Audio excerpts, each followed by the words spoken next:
The largest selection of solid wood with the hottest new styles. Real furniture that's built to last, like our solid bedrooms, living rooms, and dining from Kincaid. Our volume enables us to save you a lot of money, especially during our solid wood sale. Plus, get free financing, fast free delivery, and free in-home design. So for solid wood, sweet styles, and solid service since 1964, shop over 3 football fields of furniture at Carroll House, because you like nice things.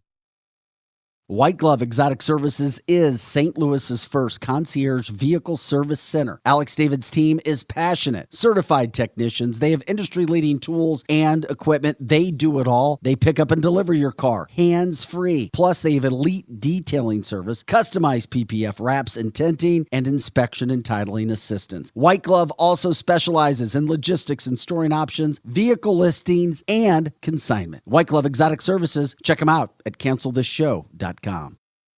Kathy L. Big Strick, owner of Experience Real Estate Partners with eXp, has been one of St. Louis, Missouri's highest selling groups for 26 years running. In that time, Kathy and her team have successfully assisted an incredible 4,000 families. So if you're thinking about buying, building, or selling, be sure to put Kathy's group and their experience to work for you, and you can expect to be moved. Just give her a call at 314-276-SOLD. That's 314-276-7653, or find her online at experience-re.com.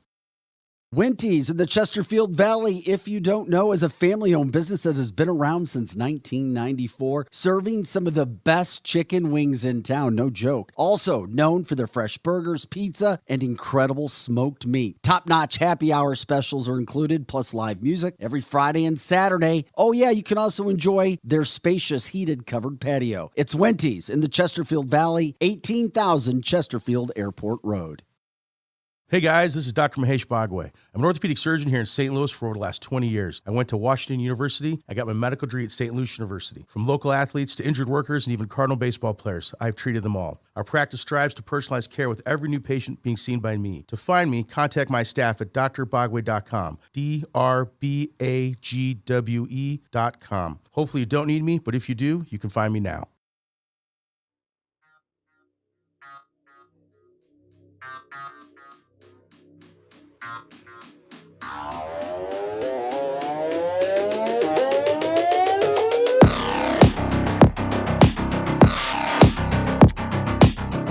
And we welcome you in to Cancel This on a Wednesday. Happy Hump Day, everybody. February 22nd, Ash Wednesday for those celebrating the beginning of Lent. We've got MP in studio running the boards. We've got MP. Lizzie Sparks, Tabitha Hassel, Vic Faust, Eric Johnson in on the way. Ladies, how are y'all doing this morning? I look around and I'm like, oh, I see surrounded by I see women. all three ladies. ladies. Yes, a lot of estrogen in this room. How you like that, Vic? It's Ladies' Day on Ladies' Cancel Day. This. Just like you like it, Vic. Just like I like it. That's Absolutely. exactly right. I'll take that any day. Hey, guys, it is Cancel This, cancelthisshow.com. Check out all of our original content, of course, online. You can check out so many. We're already, 61, 62 episodes in? I have lost count, but It's I believe 62. so. Yeah, 61, 62. And rocking and rolling, exactly what we wanted to be. We always say share the show. Continue to share it. Pass the news on. We're a show based out of the St. Louis, Missouri area. We are a national politics, news headlines, society, cancel culture, podcasting network. Of course, you see us, you listen to us. Go to cancelthisshow.com. You can check out all the platforms. Even if there's one platform you like watching better than the other ones, go like and subscribe on the other ones. That helps us out as well. You can also donate to the cause as we continue to try to pay the bills here, do the things that we're doing. We appreciate that. If you're logging on from a laptop, you can do that on the laptop, cancelthisshow.com. There's a donate button. If you're doing it from your phone, you can click on the menu button. It'll take you there and you can be a part of what we're doing. Get a tour. We did have one person that donated an amount. They can have a tour. And you know what? There's like, yeah, maybe not. But you don't have to come in and do a tour.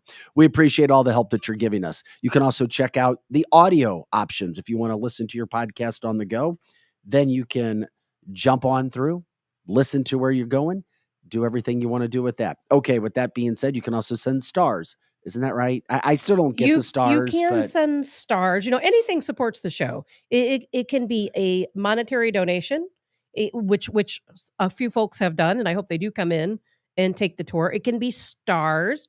If you send in stars, which are available on the Facebook app, a portion of those proceeds come to us directly. That also supports the show. But you know what really supports the show, Vic?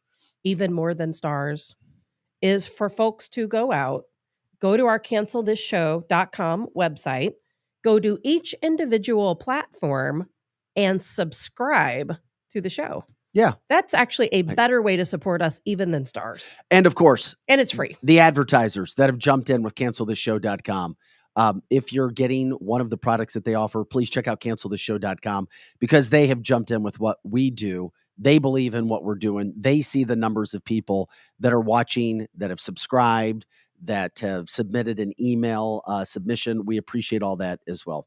Okay, as always, lots to get to. Guys,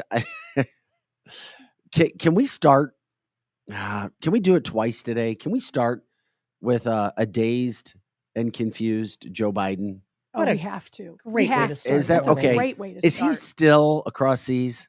Is he still in Ukraine? Supposedly coming home. Is he in Europe? I don't know where he is. No one knows. He doesn't even know where he is. It's the old "Where's Waldo? Where's Biden?" And which Biden? I mean, there's one probably already at the White House. Oh, no. This is the real Biden. Hey, look, I do believe the real Biden is the one that went to Poland. Would the real Joe Biden please stumble around? Please stumble around. Please stumble around. Didn't you find it ironic on President's Day? Our president was in Ukraine or wherever he was, not here. Of course. I find that odd. I mean, he's not really the president. It is. MP, just let us know because what we have is you'll see him trying to walk and then you're going to hear him talk. And it is here it is.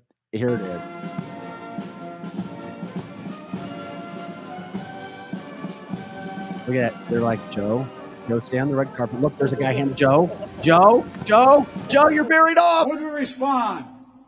Or would we look the other way? Would we be strong? Or would we be weak? Would we all of our allies, would we unite it or divide it?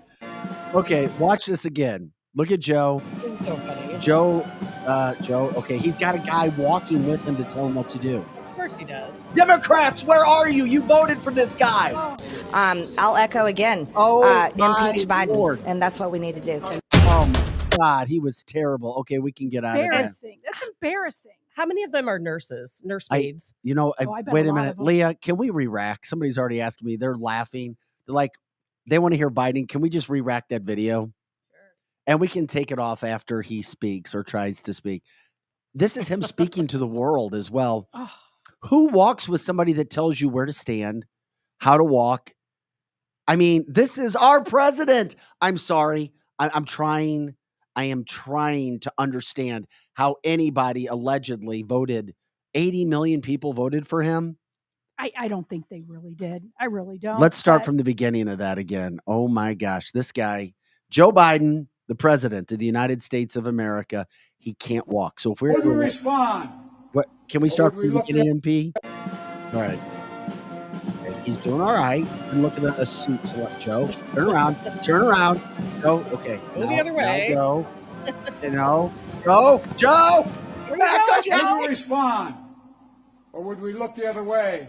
Would we be strong? Or would we be weak? Would we all of our allies? Would we unite it or divide it? Oh my God. What a joke. I mean, isn't it? America, wake up because your lives are about ready to change. And if you think everything's comfortable and la-di-da, please eliminate not for long. I'll echo again. Impeach Biden, and that's what we need to do. Oh my God. Wake up, America. We're not intentionally trying to be mean, but the man should not be there. His wife watching all of this, who's ever his handlers.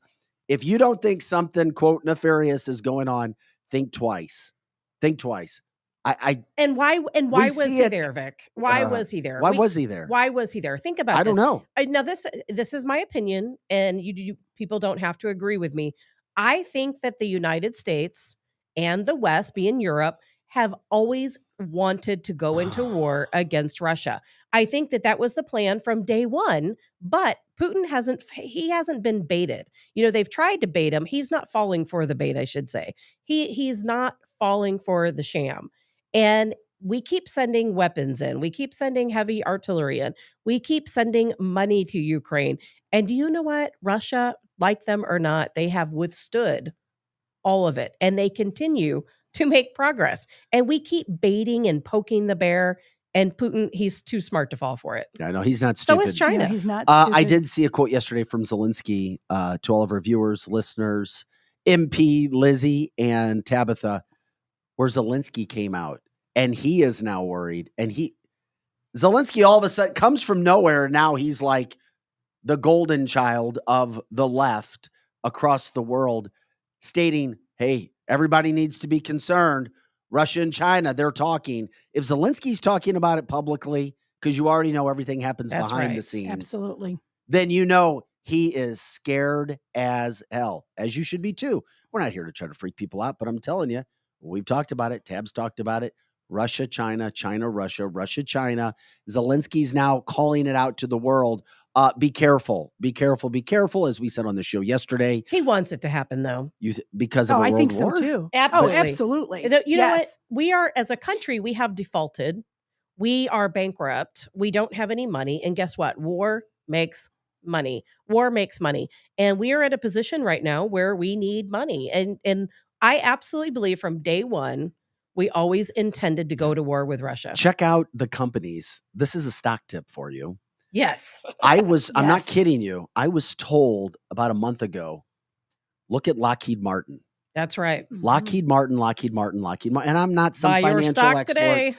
If you would have purchased in Lockheed Martin a month ago, I quadrupled. I mean, they just got a contract to build, I think it's a missile or something, Lockheed Martin. I mean, I don't think you have to be a genius. Try to figure out who is manufacturing weapons, artillery, military.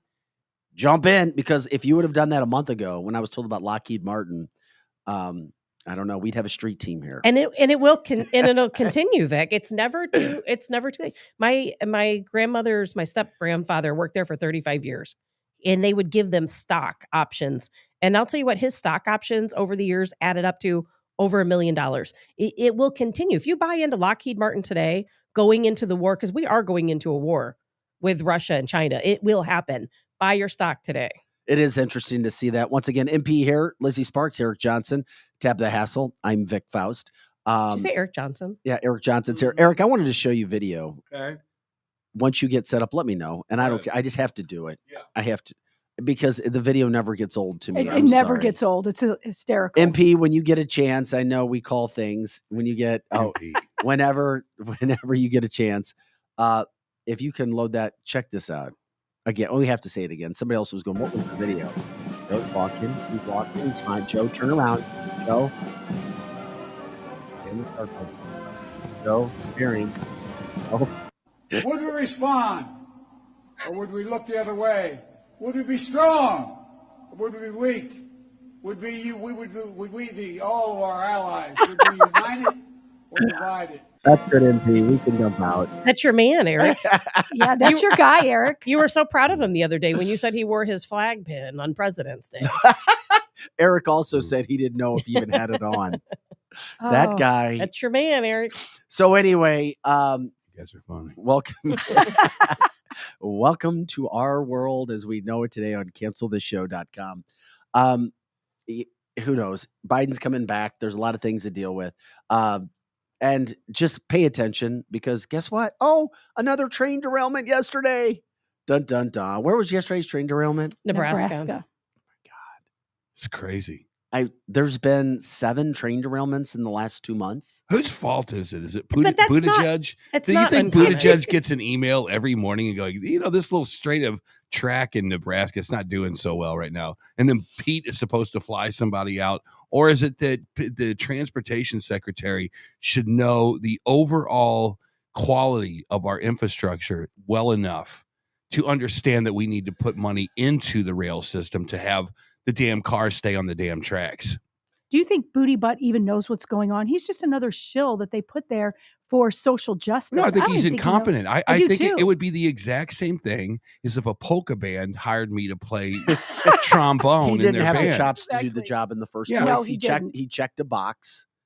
That's what That's this exactly administration right. wanted to do. And it's getting people killed. But Just train like- derailments are not unusual.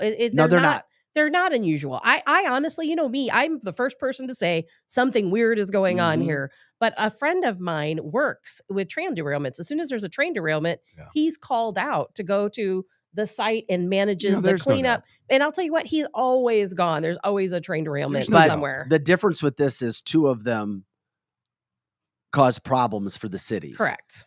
The other thing about it is they were different types of train derailments. Correct. Yes, train derailments happen, but And they're not usually with not- Transportation not like vinyl the secretary. ones- chloride The or thing whatever about that was. Booty Judge, what'd you guys just I call Buttigieg. call him Booty Butt. Pothole Pete, Buttigieg. whatever it is. Pothole Pete. You know, the thing about these guys is they should be invisible jobs. Buttigieg should Yes. not be seen in the press ever. He should be doing such a good job making sure our highways are drivable and making sure that we're progressing and making sure that the congestion in our roads is going good and our infrastructure. We should never see the guy, but now he is literally front and center on the news because of train derailments, because of infrastructure problems, because of, not being able to get goods from Los Angeles to the middle of the country, everything. This guy is completely incompetent, but it goes down the list. You got Kamala. She's completely incompetent. She really She's is. the border czar. And now Texas is coming up with their own border czar and their own private fence. I don't know if you guys heard about that. Keep going down the list. Lincoln, the Secretary of State. This guy cannot fend off his China counterparts. He can't fend off the Russian counterparts. He's doing nothing for American security. So when you talk about the train derailment, it's going to be funny as hell to see Trump go to this little town today. Are you guys watching, by the way? I have been watching. Have you watched? Yes. No, are you going to watch Trump fly into this little town? Oh, I probably won't watch him. Put actually a take the flight. spear right into Biden's eye. And then what does Biden do at that point? Because if he goes to this little town, it'll be 10 times more covered than him going over to Europe and into Ukraine. Well, you brought up Absolutely. Trump. Trump spoke yesterday on behalf of election integrity. An MP is going to load that up for us because he was speaking on behalf of Lake in Arizona. So Trump is still trying to say and stay relevant, do whatever he can from that standpoint. Very, very interesting because he's campaigning and he's pretty much the only person who's campaigning. But what is he? Does a message with Trump talking about election integrity fall on deaf ears? Yes. Yes, That's- because there's a Well, counterbalance he's to either him a all the preacher, time. he's either preaching to the choir, the folks who already know, or the people who don't know will never believe it. Well, here's what he said yesterday. Thank you, President Trump. So we can sit here, but nothing means anything unless we have a valid election. What will we do to change it now? Yeah. Coming up. I agree. So it's such a it's a question I would ask first all the time because we have to get in. So what we're going to do is, number one, they collect and they harvest ballots. In many places it's illegal, but they do it anyway. We're going to have to get a lot of ballots. And I was always for election day voting. But when I watched what happened in Arizona where the machines were all broken, the machines were broken. A large percentage of those machines were absolutely broken. Kerry Lake had lines so long, and the people couldn't vote because a big percentage of the machines in Republican areas were broken, okay? What we're going to have to do is we're going to have to fight like hell in that day, those few days of the election, and we're going to have to make sure they're not going to steal this election from us. The Republicans were not well represented, and sometimes when they were in Philadelphia and Detroit, they were literally escorted and thrown out of the rooms. We have to fight that there's a minimum, that there should be none, election fraud. It's the biggest problem we have. Once we're in, we can change it to paper ballots, same-day voting, voter ID, and be done, okay? You know, France had a big problem. They had a huge problem with the whole thing for years, and They went back to paper ballots and they went to same-day voting. They just had an election, 36 million votes. It was over by 10:30 in the evening, and there were no complaints. And that's what we have to do, okay? But we have to be in office to do it. You can't do it because the Democrats do not want to do it. See, I happen to think that their policies are so bad. What do? They want high taxes. The education, they're destroying our children. They want borders where we're being invaded by millions and millions of people, and many of those people come out of prisons and they come out of mental institutions, and they're bad people. Many, many of them are bad people. When you hear the different, and think of it. They want to raise your taxes. Everything they have, it's April Fool's, everything they have is bad. I happen to think that if they didn't cheat in elections, they could never win an election. Who's going to win? Who's going to win an election with open borders? Who's going to win an election? We want no voter ID. Remember this. They did a poll among Democrats, and it voted 84% that they wanted voter ID. Yeah. The Democrats, not the leaders. They want 100% no voter ID. I miss hearing Donald Trump. I do too. Doesn't he look? He looks fantastic. He looks doesn't great. he? Energetic. Yes. Yeah. The D. The problem is that he's like what we talked about yesterday. He bitches about it, but the Democrats do it and then blame Donald Trump for bitching about it. As he should, Eric. So right. He got cheated out of his second term. But the Democrats he should be know that. complaining The about Democrats know that. Of course they do. But you know what? Most But then Democrats, they win the argument by just blaming Trump. Democrat voters don't believe it. Joe Biden from Poland. That's what Democrats would rather have than President Trump, who speaks clearly and articulately, and he's a wonderful president. America First policies all the way. I'm never one to think that he's speaking so eloquently all the time, but you know what he talks to me, how I hear him? He talks direct. He's a real it's person. Black and white. There's none of this political BS. And you get it straight up, hardcore, in your face, like it or not. Go with it or get the hell out. He's not a coach. The line politician. is drawn. Well, we're going to make everybody feel really nice today, and we're going to lie to you. But while we lie to you, you're going to feel good. Yeah. That is really good, Vic. That's It is. exactly what it is. I think he speaks like, you got to be kidding me. All the stuff I'm saying, I don't have 95% of the country agreeing with me. Every time I hear him talk, it's like, you got to be kidding me, guys. I don't understand how they that? can't agree with him. I mean, I don't either. Telling it like it is. It's like your country's failing. Your military is in shambles. The border is it's a dry sponge that picks up nothing. In his voice, I hear, what the hell is going on? Yes, I'm kind of a rough guy, but don't you agree with all this stuff I'm saying? With that. Yes, definitely. And he's a rough guy, but I mean, he came from New York. Yeah, I'm a New Yorker there. I'm going to fix the country there. You know, I mean, don't you feel like and that's why I feel sorry for him, because I completely relate. I would love to go out with him on a Saturday night here in St. Louis. I would love to go see a football game with him. I'd like to hang out with him, have a beer. I believe in everything he says. Nothing he says offends me. My problem with Trump is I know he offends people. Other people, yes. That's I don't get it. You don't get it. None of us in here get it. But I do. I hear the same thing. People literally say, but he mean tweets. They're still saying that as our border is wide open. Yeah. And I mean, here's the thing. Those are Americans today, which is why we're slowly but surely losing the life that we knew. Watch today, CNN, MSNBC, ABC, CBS, and NBC are all going to have cameras on him when he's in this little town. What's the name of that town again? Sorry. Palestine. East Palestine. East Palestine. They're all going to have cameras on him. They're all going to say, how dare this ex-president come to this place? It's just a camera op. When if Obama went, it would be the second coming of Christ. Exactly. Yep. You're right. And that's horrible. Well, if the only messages that are put out from local and national media are those that are praising one side and ripping the other, those who really don't care are busy, just like their little bubble, and don't think that you know what I'm talking about. People like their little bubbles, the American way. They do.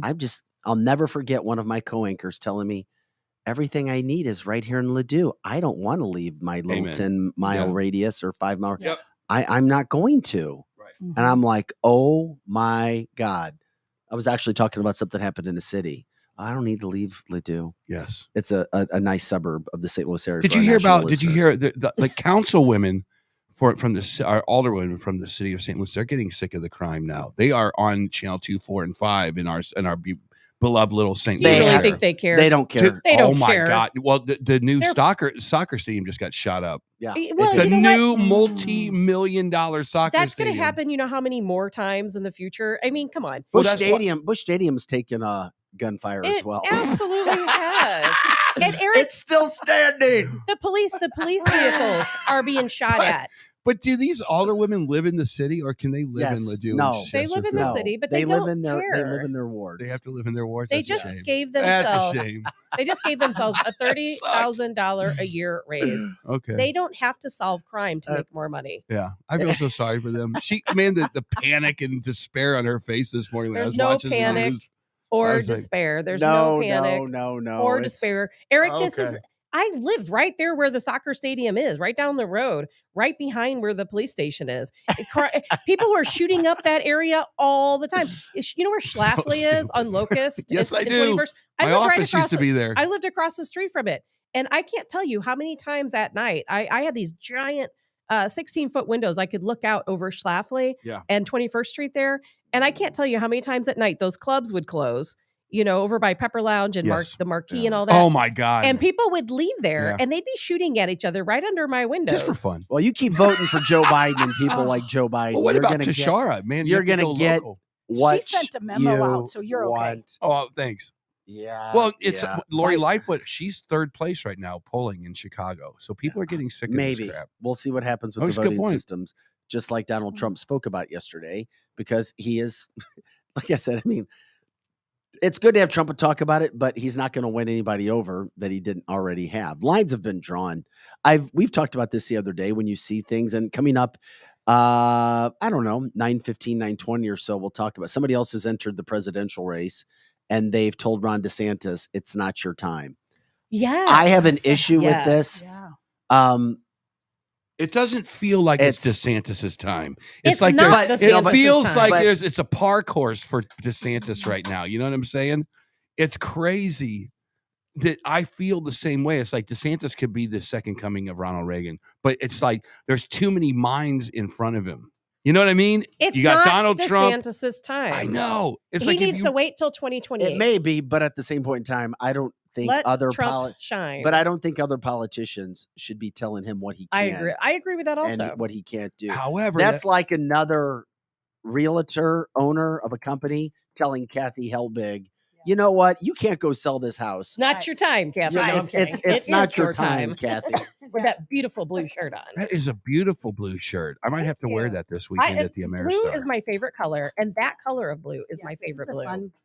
That's beautiful. How you doing? I'm great. I How will are not you? bring up anything uncomfortable today. No What? Barton Dominium But- talk. No, I was watching. It's nice to have you in, by the Thank way. you. I mean, every time I feel like I could take you and your husband out and just talk for like 5 hours or Do it. ask questions. You're like Chat. Why don't you ask GPT her how of the realtors. boat show was in Miami? I'm Nobody still can- recovering. Oh, so from did you that. find any houseboats? Any houseboats down there? It seemed like houseboats. They were just big ass yachts. I lived But- in a but city no that did actual have houseboats that I saw. In I- Miami, yeah. No, I lived Yeah. in Seattle and Mhm. all around Yeah, Lake I'm Union. sure there were some somewhere, but Well, that's a lake, yeah. I would. Yeah. Can you find out how much the Sleepless in Seattle houseboat costs in Seattle? sure, God. I'll look that up. Yes. Eric Kathy's Eric gonna get right lives on for that. this segment every week. This is Eric's segment. love it. Eric tries to hijack So it. do I. Hey, real quick. And it's like, ask Kathy anything. Right. Kathy Helbig And I'm Strick like, coming up at 9:00. Attorney Al Watkins with a massive case that he has representing a U.S. chess champion accused of sexual assault. But there are so many levels to this case. Al's going to join us live. St. Louis attorney at 9:00, and then after that, we'll talk about what's happening with this other politician telling Ron DeSantis, yeah, you can do this and you can do that. And Project Veritas, which has become a national news source, gaining a lot of publicity, their leader gone. We'll get into that as well. Okay, Eric, the stage is yours. Well, hey. so For a minute. apparently for the last 12 months, And then we'll get on to Kathy's topic. This is a great question, and I don't know how to square it. For the last 12 months, and you know the real estate market way better than I will ever know it, but home prices, or not home prices, but buyers have been dropping in the real estate market, yet elevated pricing and elevated interest rates. How does that square? How do you see that even possible? If supply's up, demand's down, how do the prices stay elevated like they are right now? Well, the main reason for that is just the complete lack of inventory. So prices are down because there's nothing to. I mean, home sales are down. The number of sales are down because there's nothing to sell. Is that's the reason why? Okay. So it's pretty simple if you think about it in those terms. Because I've looked at that stuff too. I'm like, how is this happening?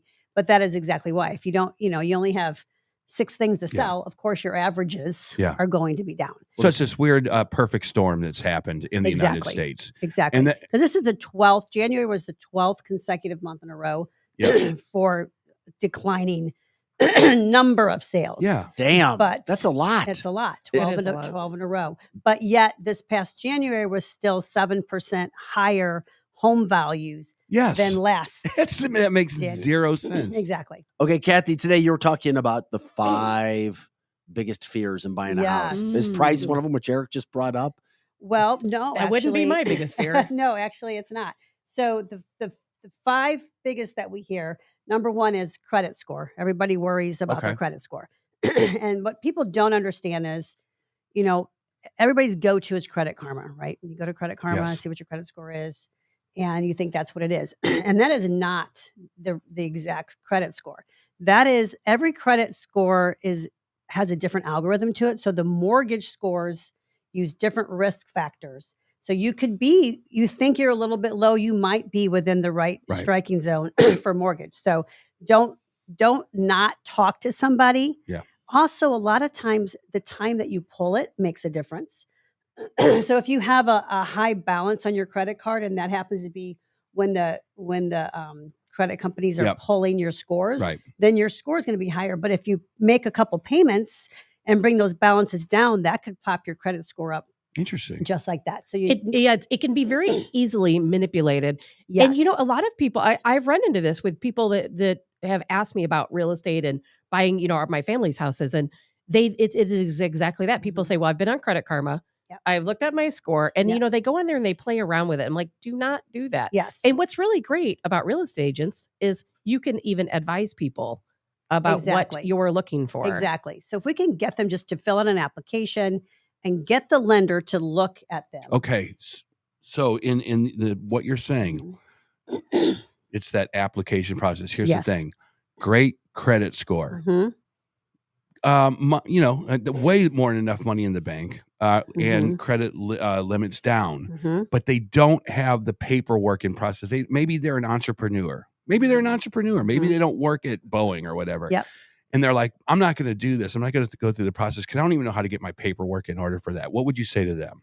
Don't answer for the lender is what I'm saying. Because a lot of times people assume that they can't get something or that they're not going to qualify because of on paper. But there's creative ways that some of the lenders can make things happen for you, not like the subprime ways that are going to get people in trouble. Legit things. But there's legitimate ways, that they can get people that are unemployed or look like they make less money than they do. They can get them. Do you think lenders right now, do you think they understand that we're not in 1976 and not everybody goes to a job in a cubicle 100%. anymore? And they're like, man, these guys are making a fortune on eBay. They're making money being a as cocktail long as it waitress. can be tracked. That's the thing. Tracked. So if you're an all cash business and you don't report any of it, then the upside is you got to keep your cash. The downside is you're not going to get to borrow. Period. Okay. I mean, there's a trade-off for that. Okay. But there are workarounds for those in between.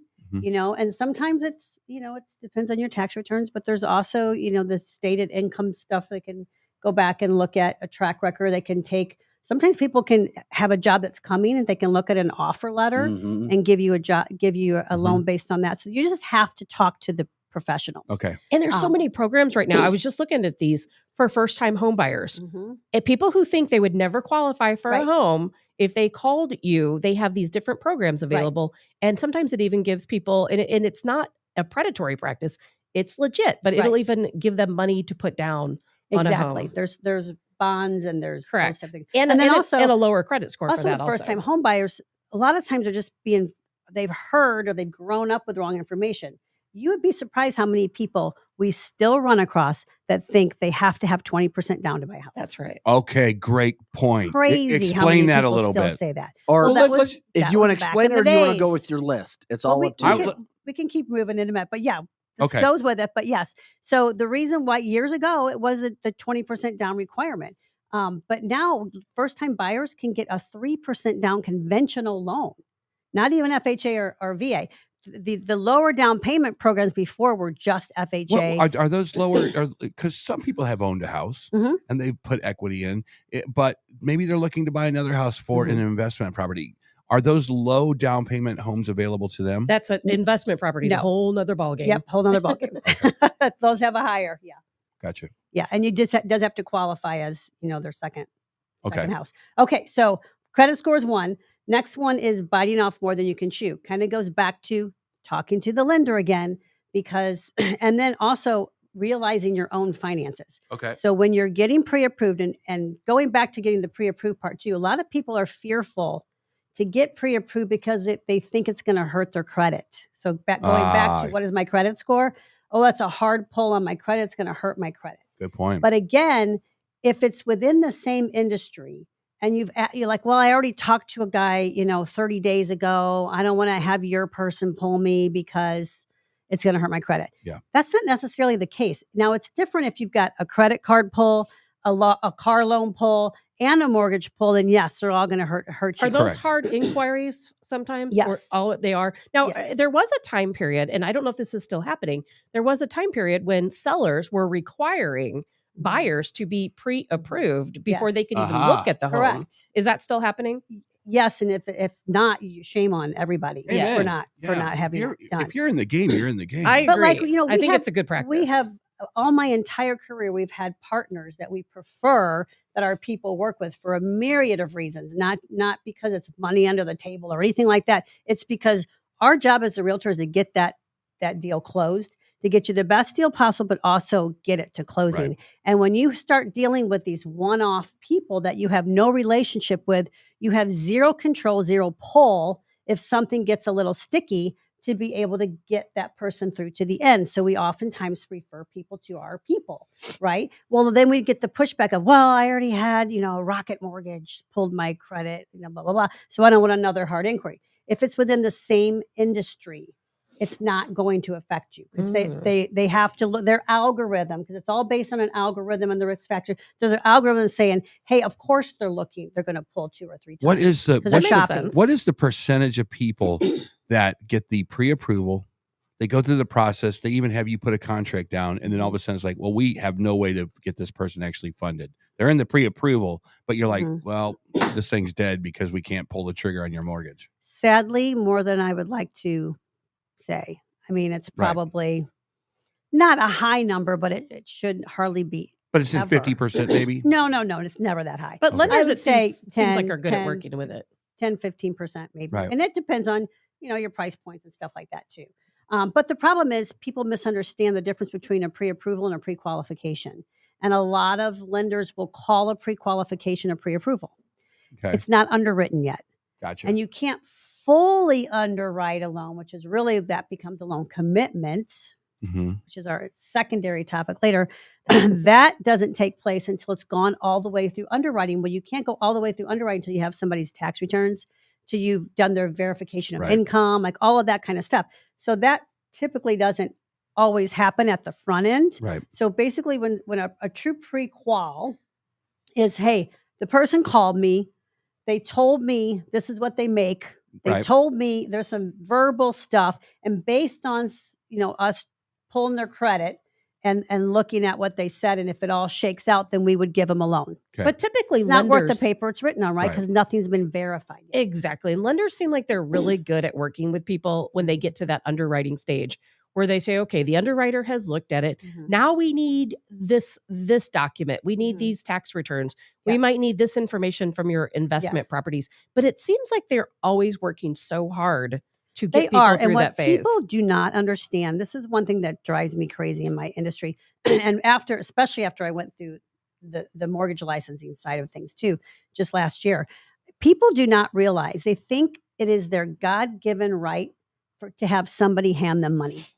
Okay. They do not feel like they should have to answer to anything. They don't feel like they should have to. They're very annoyed that you've got to ask for these things. But I mean, if someone came to you and said, "Hey, will you lend me $400,000?" Don't you think you have the right to look under every rock and nook and I'll cranny say to see yes if to they this, have the but I'm ability to turn it back? also going to be the champion today Sure. for entrepreneurs. Entrepreneurs get shafted in so many of these cases because it is so easy to go get a remedial job at Boeing or at wherever, be there for 6 months, and my God, you can go get any house you want. But if you work your ass off as an entrepreneur, a gig worker, whatever it is, and you make more than enough money to afford a $2,000 a month rent, and you haven't defaulted on it, seems like it's really hard for those people. But trust me, because I'm an entrepreneur also, so I get it. But the bottom line is they've got to be able to have a paper trail and show the ability to repay.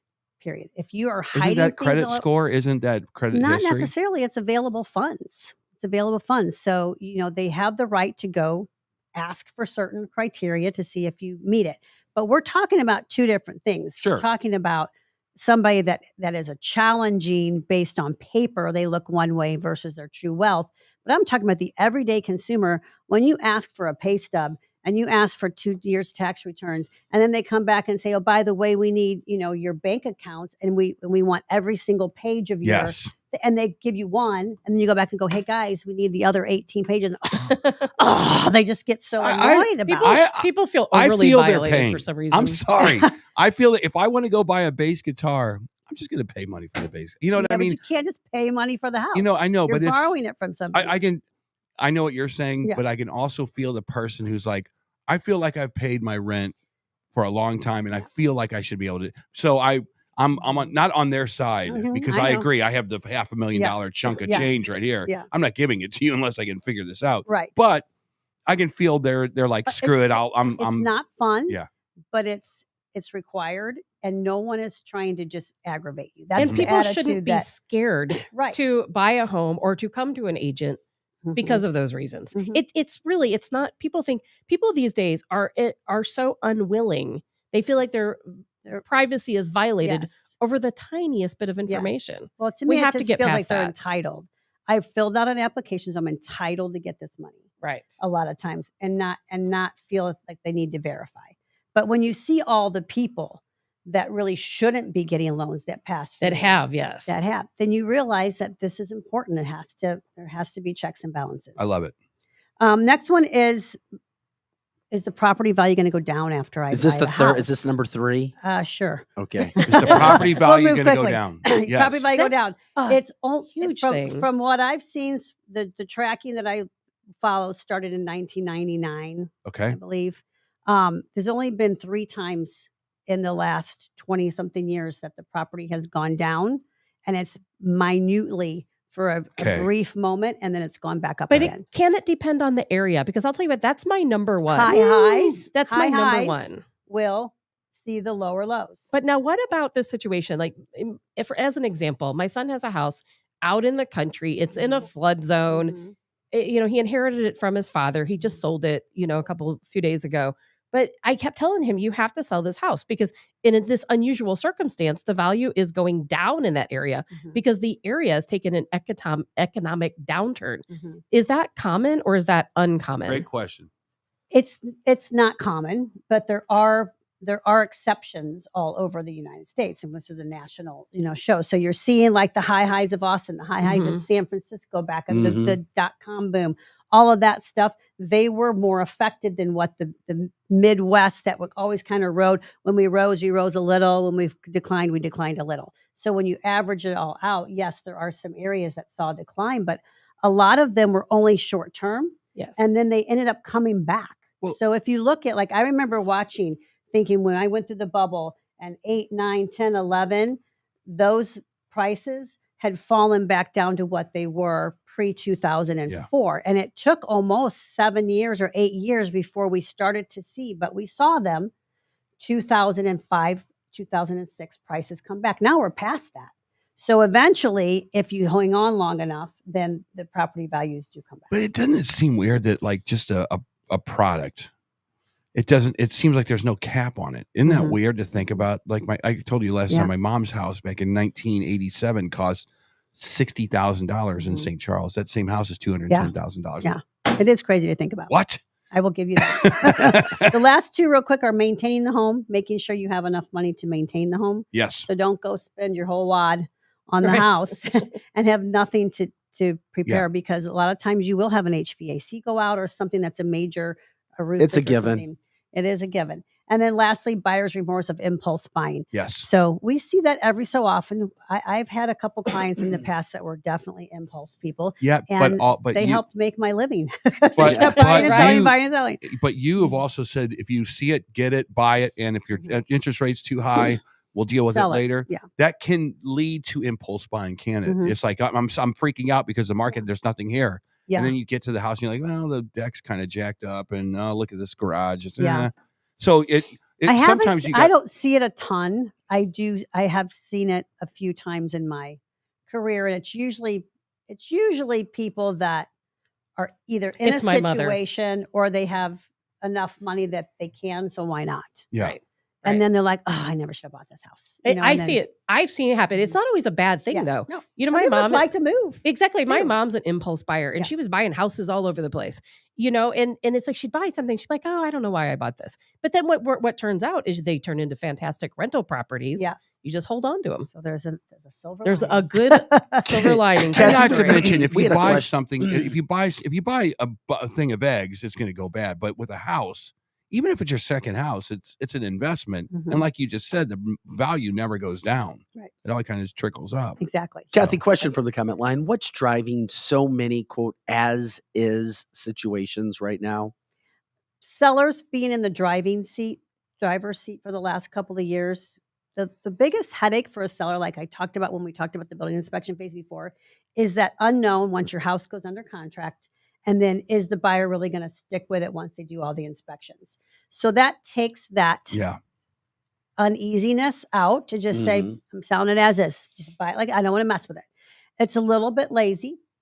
It can have a bad connotation. If you're a seller and you truly don't have a reason for selling the house as is, I always caution you not to use those terms, because it makes the buyers immediately think, oh, there's got to be something that needs to be fixed with this house that the seller is, before I even getting there, telling me I've got to take on those repairs. But there's something freeing about it from a homeowner standpoint, saying, I don't need to move. I don't really Yes. need to. If I Yes. leave here in 24 months, fine. So But that's the lackadaisical seller of saying, I've got a position where I've got something you want, so either buy it without like me it. having to fuss Mhm. or not. Yeah. And that's where a lot more of the as-is sales came from last year, was more of that being in the driver's seat than it was being about something wrong with the house. right. It's like that no dicker sticker from Kia. Remember when Yep. that came out so many years ago? Yes, the no dicker sticker. I do remember. I do remember. Well, Kathy, we appreciate you Yes. joining us. Anything else you want to Thank leave our listeners with? I mean, it's Kathy Helbig, Strict. Experienced real estate partners, expect to be moved. 314-276-SOLD, 314-276-SOLD. This is the best one. We got to go have coffee because I have so many damn. Let's do it. I love your organization because you walk in the door and you say, "This is what I want. Here's the price. Let's see if you can make it happen." And then you just kind of walk them from the front of the line to the new keys. I love that. Mhm. So, Well, thank you. I'm on my way. It's a good Yeah. job to have. I see your team selling Yes. homes all over the place, all over social media my all God. the time. Whenever we can find them, we sell them. Yes. The billboards are outrageous. I love Yes, them. yes. They are. Well, thank Kathy, you guys. Thanks for jumping in. We'll see you next week. Once again, Kathy Absolutely. Helbig Strict, our friend of the show. By the way, if you have any questions whatsoever, call the best in the business. It's Kathy Helbig Strict. And hey, let them know if you heard her on canceltheshow.com. It helps them too realize, because they've partnered with us as well. Let them know, hey, I heard you talking about this or heard you talking about that on canceltheshow.com. If you find a boathouse or a barn dominium, I'm in. I'm looking Let's for go. it. Let's rock. I'm looking for Let's it. rock this thing. That's what Next week, we're going to talk about the number one misunderstood part of the sales contract, and that's the finance contingency. Oh, So we're yes. talking about Yeah. financing today. We're going to talk about how even the professionals get it wrong. I love it. I love Oh, It's a master class, Vic. It's going to be a fun one. It is a master class. And Kathy, somewhere down the line, when we have Yes. time, I would really like to talk about people who are thinking about selling their home haven't put it on the market yet. There is just an idea in their head, Mm-hmm. and they're wanting to do updates. And I want, and how they can call their real estate agent, and you can tell them what to do and what not to do. They absolutely should call their real estate agent first, as long as the real estate agent knows what they're talking That's about. right. Kathy will put it on the list to talk to Can't wait. everybody about it. love Kathy, it. we love you. Thank you so much, Kathy. you so Big much. Strict. Once again, Experienced Real Estate Partners, 314-276-SOLD, 314-276-SOLD. Eric, I'm starting to think that you should get your real estate license. No. I think so too. No. And barn dominiums. You could be Kathy's new wing of barn dominium sales. That would be, Tabitha, that's the best. Kathy, I'm going to make you a lot of money. You buy the land, I'll put the barn dominium up, all right? This is how big deals get done, It Vic. is how big deals get done. You're Come on, right. man. I need a how. card. He'll It have is a, how big deals get done. he'll have a sticker on the side of his car, the king of barn dominium sales. Oh, my God. Tabitha. I see it happening. I Look in might my buy one eyes. from you. I know you will. It'll be really short. It'll be a mini home. I was just A going to mini- say, little you mini could home. make mini barn dominium homes. For Tabitha Hassel-sized people. Mini. I could build my commune finally. The ceilings will be 4 feet high. My Patriot commune. Oh my gosh, that's the best. This is Cancel This, everybody. CancelThisShow.com. Once again, CancelThisShow.com. You can check out all of our original content on our site, CancelThisShow.com. Like all of our platforms, subscribe, fill out the email subscription, the submission, that helps us as well. Also, we check in with Kathy every Wednesday morning on Cancel the Show. So if you're checking in on a Wednesday, you're probably going to see Kathy as we get educated when it comes to real estate, everything that's going on. And this is such an love important Kathy. time. Is it not an important time to know about real estate? Well, it is for me. It used to be not. It used is to be for like me. Starbucks. Used to be, yeah, I think we'll get a house. You go out one weekend, boom, you're in 30 days later, Like you're in a house. Starbucks. I mean, but now It's it's a Saturday. Let's go get a house. Yeah, There you Vic. go. Well, I'm in the midst of 1,000 real estate deals between buying and selling. So it's Yeah. like such a big deal to me right now. 1,000. Many. How many? It's many. We're trying to A sell dozen? 3 houses, buy one other house. Things are crazy in my Damn, life. you should get a real estate license. You probably I already used to do. have one. I used to have Yeah. one. Along with her hypnotizing license. I never worked in and real her estate or relationship. sold. Do you have anything good in your studying inventory? license. I might buy one of them. Heck. She could buy a house and give you your hypnotic reading. That's whatever. Well, she was trying to All buy the my same house time. last year. She I wanted know, my and house. he wouldn't You sell did? it to me. Yeah, She she tried did. to Eric, buy why it. didn't you sell it to her? Because I love the coyote outside my door. Oh, well, that's I a good don't know. reason. Yeah. And that house isn't haunted. It's a so. beautiful, by the way, that's a beautiful home. It Well, we don't is. have A pictures to beautiful show home. people, so Eric, bring pictures of your house in tomorrow. that's fine. Yes, I will do that. Okay, good. Once again, we've got MP on the boards, Lizzie Sparks in studio with our comment line. We've got Eric Johnson, Tabitha Hassel. I'm Vic Faust. Cancel This. By the way, if you have ideas for stories, any cancel culture situations that are going on, any interviews that need to be sold or told, let us know. By the way, excuse me, March 1st, we'll be talking with Kyle Rittenhouse. So we've got Kyle Rittenhouse set up for March 1st. And his story is fascinating. He now has 2 more families. They continue to sue him over and over and over again because he started to have some success. He started to go on a tour. And so he's dealing with those situations That right now. infuriates me. Well, when Absolutely infuriates me. When I spoke to him too, he was like, he's like, I'm just out trying to raise money to deal with my legal defense. Or, oh my God, it makes me so mad. What he did, that's called self-defense. Classic self-defense. I cannot Well, yeah, wait we know until that. we talk to him. Well, we know that. I know, but it just drives me nuts that we are such a litigious country that people think that if your loved one goes out and does something stupid and they get shot in the process of doing something stupid, that you have the right to sue for money. Well, everybody wants free money. Of course they do. L- Everyone Life wants free has money. changed, and people who go down that path of trying to get Oh, free it makes money, me so mad. they're a different kind of breed. They're a breed you want to stay away from. Not call a friend, not call a family member. If your family member's a criminal, you know what? And they did something really stupid and get shot and killed in the process, no, you don't get a payout. If Kyle Rittenhouse came to St. Louis and went to the St. Charles Convention Center and charged you $50 to go see him speak about Second Amendment rights, and it was him and McCloskey. So let's just say they put something together. Oh, Would you Eric. go pay for it? No. Eric. No, because Mark McCloskey, who's great, he comes to so many places for free. He does. But you know what? Those guys make tens of thousands of dollars. Well, they for do, but events. I wouldn't. I'd pay some to go and see you guys speak, but no, I wouldn't pay to see them speak. I wouldn't pay to I see love them speak. Rittenhouse. Hell no. I don't know what I'd say. Rittenhouse That's the he's fun not part. a We Second never know what you're Amendment. going to say. I would have Love to it. use AI to come up with a script. No, I think Absolutely. I think Eric's onto something. Even if it's $20, and if anything is promoted well enough, you can get people to go. Absolutely so. If he did it in conjunction with a local politician, a state senator, and you add the gun rights, the situation to it. Eric, that's a great idea. I do. I think that would be a very, very cool idea. I'm just glad that we're going to have a chance to speak to him. Me too. Because couldn't you imagine because Kyle couldn't say anything in his trial. He couldn't. He could, and we don't see enough of him. But if he went to the convention and said, "I'm going to break down," I would like to hear his story. I know, but I don't want to hear him talk about Second Amendment rights. Okay, but hold on. Let's say he goes, "I'm Kyle Rittenhouse. I'm going to tell you a story about what happened to me. It was the night of blah blah blah," and he goes through a methodical minute by minute episode. This is why I pulled an AR style rifle at someone that was following me. And then all of a sudden at the end of your story, you're like, oh my God, I'm enthralled. And then he breaks into Second Amendment speech. Don't you think that's a powerful thing that this country actually really needs right now? They really do need that. And if they would couple it with a gun show, you probably would have a lot of people there. Amen. I would rather right, hear yes. it, though, come from a hardcore constitutionalist.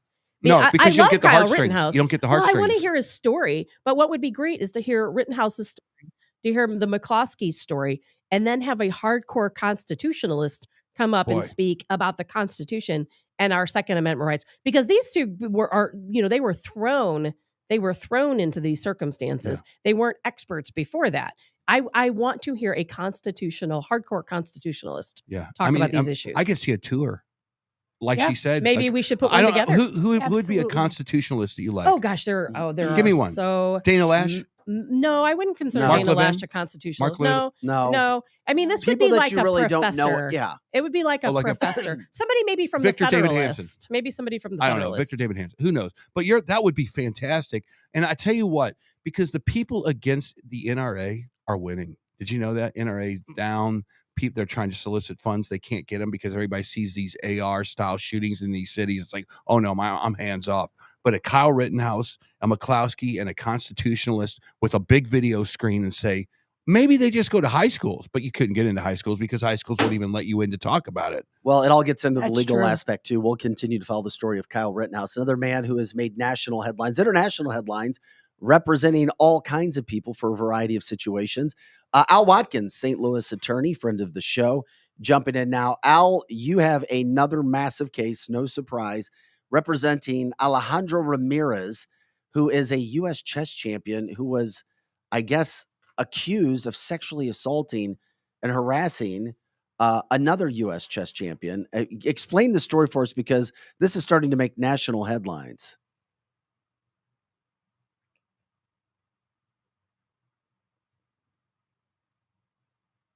All right, we'll try to get Al back in a second. We don't hear Al. If you can hear us, we can't hear you right now. But I apologize. I hope that's better. Yeah, we got it. Yeah. Thank you. Yeah, Mr. Ramirez is a grand master. He is in St. Louis. He teaches at St. Louis University. He is at the St. Louis Chess Club. He is extraordinarily respectful in this lifetime of ever-changing mores of our heightened degree of sensitivity to all matters Me Too related. Mm-hmm. And he was advised that, in fact, last December, a complaint had been made by an individual that my client considered to be a close friend, Jennifer Shadade. Jennifer is a two-time national female chess champion.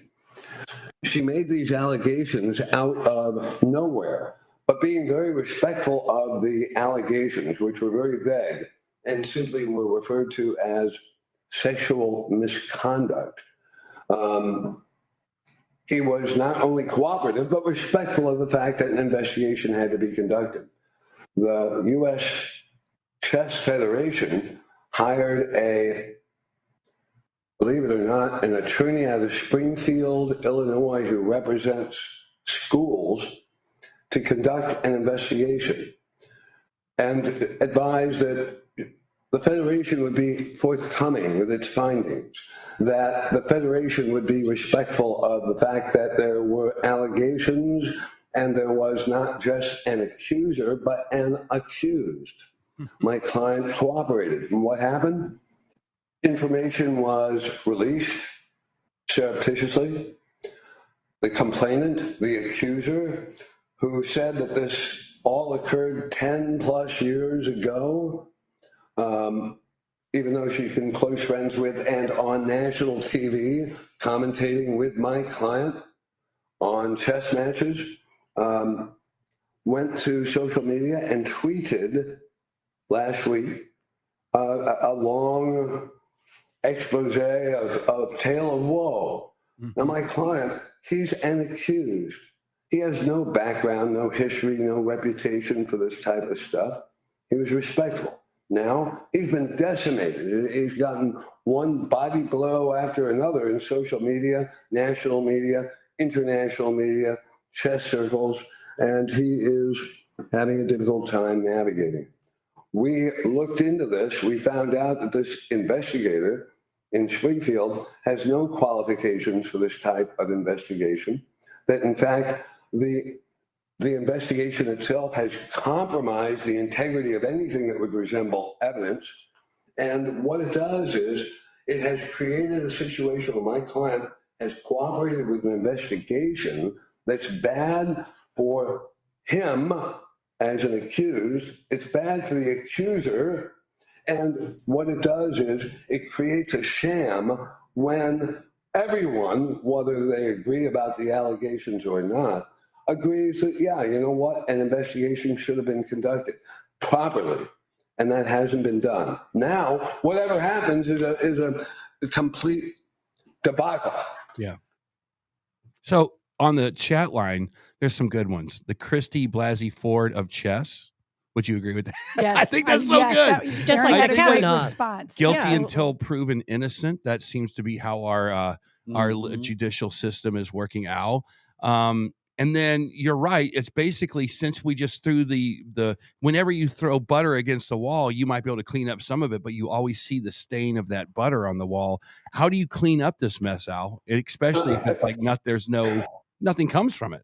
Yeah, well, I think what we have to do, first of all, as a world, as a society, we have to understand we cannot take today's mores and try to superimpose them on what happened a decade ago, 20 years ago, 30 years ago, because anyone who can remember black and white TV will tell you that life in the 60s and 70s and 80s without cell phones and automatic video and photograph access, I'll tell you what may have happened and was okay in the social norm in the 60s and 70s may result in you going to jail for a long time or losing your job today.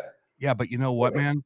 Here's the deal, is the left, especially the left, not the right so much, they understand this tool that they have at their disposal, and they know how to put a crimp in somebody, even if they don't get the favorable outcome that they're looking for. That's the game that they're It's playing. not just the left, Eric. Well, I No. haven't seen a lot of the right doing it, but maybe I know nothing. What do you say about that? What do you say? Oh, here we go. It's somebody trying to put a dent in this guy's reputation. Yeah, well, what they've done is quite effectively created a public spectacle without evidence, without specifics, without particulars, without dates, without incidents, without anything that would constitute support for the proposition that anything occurred ever. I have images of my client with the accuser and her husband, chummy, side by side, smiling and having fun, that are very, very recent. Why is it that now this two-time champion all of a sudden decides that 10 years after the fact, she's going to make these allegations? Yeah. Isn't money related, Al? I'm sorry? Is this money related? Is there money being asked for? Oh, well, money is a driving force at all times. Who is it that got the head commentating position? Well, that's a good question. Is someone jealous? Is someone upset?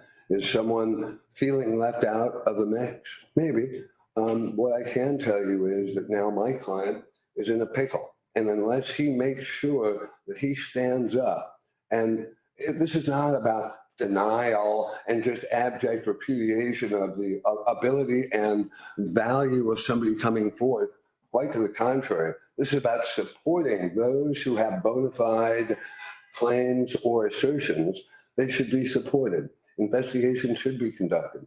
Those allegations should be timely.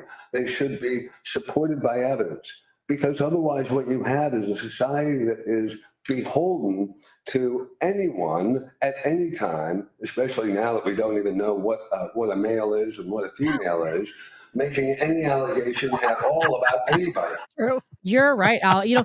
As a female, I understand the power we females can have. We can look at anybody we see as a competitor, somebody who just speaks to us with a moment of kindness and say, well, hey, this person took advantage of me. This person sexualized me, just so that I can get a little rung up the ladder above them. Well, what's a shame is that there are those of us in this world who are old. And what's worse is, guys like me, I'm an old white man. I'm an albatross. I will say things that were appropriate and that were actually taught to you as a young man to do. Holding a door for a woman when she enters a home, a restaurant, or whatever. Holding a chair when someone is being seated. Doing things that are deferential are now seen no longer as manners. They are seen as demonstrations of power and authority run amok. That's what we're dealing with. So the world is just changing right now. And the legal system was supposed to be this, this blind person, blindfolded with those scales, and they're weighted, evenly until you can prove things. I don't understand why a case like this, a judge doesn't go, yeah, you know what, this is 10 years ago. I don't see any proof of this. Why aren't there more judges who kind of throwing I'm glad you're this kind asking of this, stuff out? Eric, because it seems like there's lots of these cases that are popping up in court. Yeah, and it seems like the viewer on the comment line said, guilty until proven innocent, and that's more in a civil process than it is in a criminal process, correct? Yeah, well, it's all over. It applies in criminal cases, it applies in civil cases, and it's really a pathetic commentary about our world today. Now, just imagine if chess grandmaster Ramirez, who's truly a talent, just imagine if he was a bum on the street with 12 cents in his right pocket, pushing a grocery cart. Do you think anybody would give a rat's ass about whether or not he may or may not have acted or said something inappropriate to somebody a dozen years ago? No. It shouldn't even be right. It shouldn't even be relevant right now. If it was really such a big deal, why wasn't it a big deal a dozen years ago? Why today? Yeah. You know what? That's a good point. I have no faith in victims that come forward 10 years later. If you're really a victim, you know what? Come forward that day. What about the statute of limitations on something like that? What if we, as a society, we just said, you know what? If you can't prove it in a year, if it happened a year ago, you're fine. If it happened 13 months ago, we're out. It's over. You know what I'm saying? Yeah, what's horrible is we are actually, as a society, trending away from any applicable statute of limitations. You see it with all sorts of things, mostly having to do with sex-related crimes, where states are saying, we're eliminating a statute. You can bring a case whenever the evidence arises.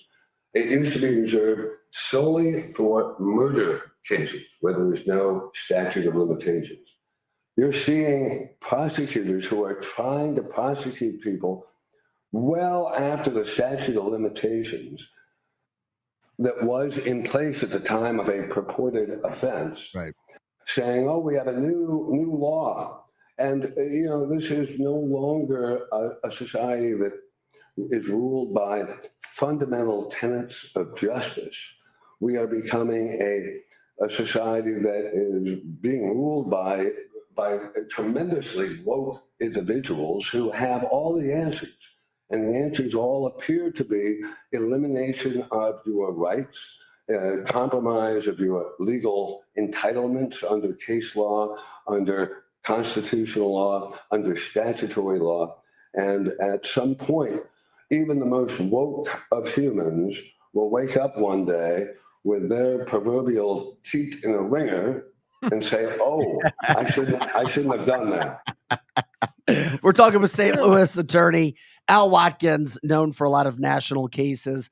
Al, I'm just curious because we had talked to you the last time we talked to you, and you're educating us on the law system these days. What's happened with your previous client from the January 6th situation? Now, I bring this up because now videos are being released of how J6ers, so to speak, in many cases, as we're seeing from Speaker of the House Kevin McCarthy releasing videos where people were pretty much invited in to the White House. Will this change with your client, who I believe is still in prison? Yeah. Well, first of all, my client, the shaman, was just a really great, nice young man. He had a tremendous intellect. Of course, he also had a mental health issue that had been diagnosed by the government themselves over 15 years prior to January 6th. Mm-hmm. And his life was truly at stake here. After 11 months in solitary confinement with a mental health vulnerability, he was very close to meeting his own demise. Once the government was provided video footage by us, which included clear, concise, and unambiguous inviting of my client and two others to come into the Capitol, provided they were peaceful and respectful. And once the government was aware of that and provided the footage and became aware that the government had actually diagnosed my client 15 years earlier, all of a sudden they went from saying, "Oh, your client needs to go to jail for 20 years," and "Oh, he was the leader of the insurrection." And I pointed out, in addition to all the mental health vulnerabilities and the video evidence that we provided, that, you know what, think about it. My client was half naked, tattooed all over his body, face paint, horns, a fur. You think he was leading an insurrection? How come I'm so stupid then? Let me tell you something nobody knows. And Vic, I wanted to make sure I shared it with you and your audience. I had to point out to the government, who has video footage of every step along the way from the ellipse to January 6th, that my client, halfway to the Capitol, was distracted by a young lady who shared her oral skills with him. Oh my! Behind a bush just off Constitution Avenue in front of a federal museum. So, you know, the government can characterize things any way that they want. And they're not going to change their mind. They're not going to change their position. The Department of Justice has their story. They're sticking to it. Do you feel like when you were out there doing this case that they were unbiased, or did you feel like they were playing for one team or the other? Oh, they had an agenda. They felt that they could treat everybody as though they were all criminals with a masterful conspiracy in mind, that they were all trying to take over the government. They were all trying to overthrow the government, deprive us of our constitutional rights, when in truth and in fact, the vast majority of the people that were involved in January 6th had no criminal background. They were people that you and I know, that we would normally have a beer with. They were a neighbor, they were a coworker, they were a colleague. But something happened to them, whether it was a pandemic, isolation, social media, propaganda, whatever. And they fell outside of the bell curve of normalcy. They were excited. They were allowed in. They opened the doors and let them in. They waved them in. Capitol police officers took selfies with these people. You see Capitol police officers just standing around doing nothing. They were not fearful. It was all a sham against the conservative movement that was there that day. Well, I will say that has certainly been evidenced beyond the pale. And all we can do is we can acknowledge, if we're trying to be respectful of the grand scheme of things, that indeed there were people there with nefarious goals and objectives, but there weren't many of them. Not many. Al, we're showing a picture of the man, the shaman that you represented. What is he doing right now? How is he doing? He's doing great. He's receiving help. He is in a minimum security facility. He's about to be released. I'm hopeful on a halfway house type of reentry program. He has done extremely well, regarnered weight, gotten his health back, and is actually able to embark on the very help that he should have been entitled to as a member of our armed forces in active duty 15 years ago. Al, is he going to sue the government for holding him without the due process that it is afforded to us by our Constitution? Well, will he, would he? I don't know. I can tell you that he has garnered a high degree of respect for the reality of our justice system. I think that he knows that what he needs to do is to take care of himself and to pursue a whole lot of opportunities that are available for him, because in truth and in fact, he has become, for better or for worse, the face of the insurrection. But I forgot that he was a veteran. I did too. Al told us that when we had him on radio. I totally forgot about that, Al.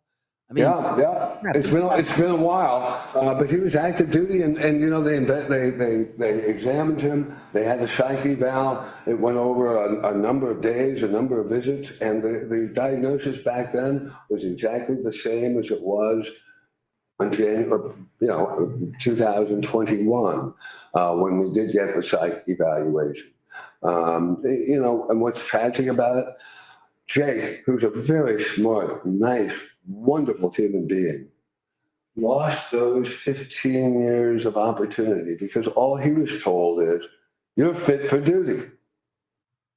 Yeah, you're fit for duty. So So Speaker McCarthy just the other day gave a ton of video footage to Tucker Carlson.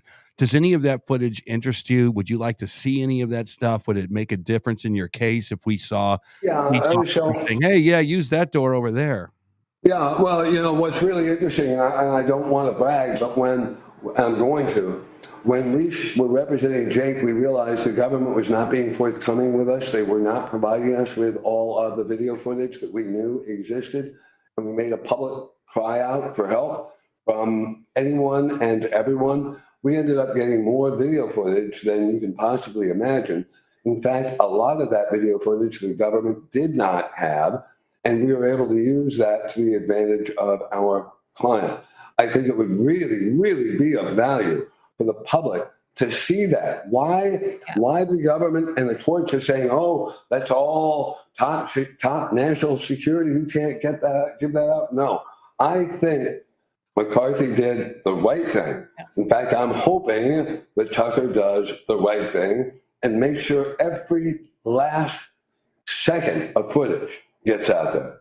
Gosh, I couldn't agree more. Al, we appreciate you joining us today. Once again, how can people contact you or other attorneys in your facility if they have one of these cases that needs representation? Well, look, I'll tell you, I'm a pompous individual. Look me up. Google Al Watkins. You'll find me. I'm not hard to find. Al, you need your own podcast, man. He does. Get out of the damn court. Get over to you guys. Look, I got to tell you have a great show. Keep up the good work. Keep drilling down. All right, Al Watkins, we appreciate it. Thanks so much for your time today. A couple massive cases that he's been talking about. And Al, you understand technology. Your shot looks good, sounds good. You win the technology award. No if doubt. you did it, does. or if somebody else did it, you rock. I hire the younger types to take care of me. The fact that I said that, I probably have a complaint registered with someone about my sexually inappropriate language. Somebody needs to hang me. Bye, Al. We appreciate it, man. Bye-bye. He looks great, doesn't he? He does I love look great, and he's a hoot. He is. Yeah. Can we talk about that for a second? Yeah, please jump in. Because What do we you haven't wanna talked about January 6th in a while. And I know people get tired of hearing it. But we've been But trying. it's such a big deal. Oh, I know. We've got a person in the St. Louis area we want I'm to working come on that. We're definitely working on that. And it's a tough situation for somebody who was there to come out and speak about it openly, because they're still targeted by people. It still affects them to such a great deal to open up and talk about being there, because there are people who, even though, so many people, it wasn't just the government, but so many people that were there on January 6th took their own footage. We see so much of their own footage out there, even though a lot of it's been deleted. A lot of us that saw it on the day it happened, we know. We saw the Capitol Police taking the selfies. We saw Capitol Police just relaxing and drinking some water or something over in the corner. We saw these people peacefully walking through the Capitol building. We also saw people asking police to please stop something before that's it right. becomes a problem. That's right. When people beg for help, when people say, hey, something bad can happen, and you don't do anything or nothing happens, it's like, come on, jump in. Yes. People were begging. Remember, they were chanting to tell the Capitol Police somebody's up there breaking a window. They tried to stop these Antifa folks from breaking windows. But you know what? It's the video, so conveniently that you see on the news, cuts off the part where the guy in the black helmet and black outfit rappels down through the Capitol building. We see it in the rotunda, but they cut that part off. They only showed the shaman. Well, videos will also be edited. Yes. You just have to be careful with it. And it is cancelthisshow.com. Instead of taking a quick break, Eric, if you want to go get a coffee, feel free. I know you normally do it this time, but we kind of went over with Al, so I was just going to finish up for the rest of the show. If you needed to jump out, that's cool. If you what are you going to say? You got 40 minutes just to talk. Yeah, we got a lot to talk about. Oh my gosh, we always got a lot so to talk. much. Well, we should had be two a 5-hour show. Well, we had two massive stories to jump into. The first of which we were promoting earlier, is, well, first we'll get to Project Veritas, James O'Keefe in our second topic. But the first one is something, it just frustrated me a little bit. I like her. Okay. I like Sarah Palin. I do. I'm just going to tell you. Vic. I know you can rip me for it. No, I don't have an issue with Sarah Palin. But Sarah Palin, now I have an issue with her. Who is Sarah Palin? Well, she lives in Alaska. To go public. She can see the Russian border from her home. To go public and tell Ron DeSantis that he can't run for president, that it's not his time yet, that he's young, that the state of Florida still needs him, and that basically saying pay your dues before you get a chance to run. Okay. I'm not saying I want Ron DeSantis for president. I'm just saying Ron. She's not the only one, and she's right. Okay, well, we'll get into that. And who is Sarah Palin to tell Ron DeSantis, hey, you can't go run for president? Because just like us, anybody has an opinion. As she kind of puts her name into the mix. No, she doesn't. She's not running for anything. Yeah. Do you think she's running? No, I don't think gosh, she's no. She would never win. Think she is, but she's on the bandwagon. Here's the deal, and this is where people like Tabitha have to square things, and Lizzie has to square things, and you to some extent have to square things. You think Trump was a great president, you do, and you're conflicted on if you would vote for him again. I know you guys are, and you know that DeSantis would be a fantastic president. But what that means is he would have to steamroll Donald Trump, and it would split the party in half. I know that that's what you guys are thinking, and I know because you're analytical. That's what she's thinking. I know you're analytical, and I know that you guys are thinking the same thing, that Trump wants it. Trump still garners all this support. It's not your time, Ron. Let the man have his due. It's almost like The Godfather. It's The Godfather. It is. It's you're like right. Godfather 1, 2, and 3. And if you go watch the movies, you'll know what I mean. It's like until Corleone says, or the Godfather says, he's done. He's not done. And you cannot take the throne from a guy that says, I'm not done yet. And you're right. Melinda here on the chat line says we need a younger president, in my opinion.